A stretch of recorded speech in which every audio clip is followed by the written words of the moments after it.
everyone স্বাগতম জনাইছো মই সুৰক্ষিতাই মোৰ দেওবৰীয়া বিশেষ ভিডিঅ'টোলৈ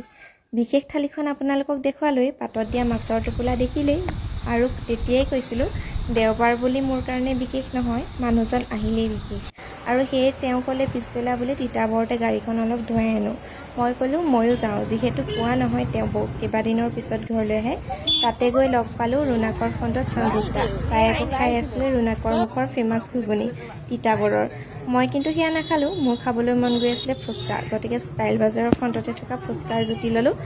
আৰু ইয়াত আজিকালি মানে নতুনকৈ ষ্টাইল বজাৰ অপেনিং কৰাৰ পৰা মই যোৱাই নাই কাৰণ ইয়াত পোৱা কাপোৰবোৰ আজিকালি মই যে নিপিন্ধো ঘৰুৱা বজাৰ দুটামান কৰা হ'ল তাৰ পাছত এয়া চাওকচোন মৰমৰ বন্ধু প্ৰাচুৰ্য আৰু পৰশ তাৰ পাছতে লগ পালোঁ ৰূপৰেখা ভাল লাগিলে আটাইকে লগ পাই দেই বহুত দিনৰ পাছত এইফালে আই লাভ তিতাবৰ বুলি গান্ধী পাৰ্কৰ সন্মুখতে এনেকৈ এটা ডেকৰ কৰিছে তাতে ফটো দুকপিমান ল'লোঁ আৰু এইফালে গাড়ী ধোৱাওঁতে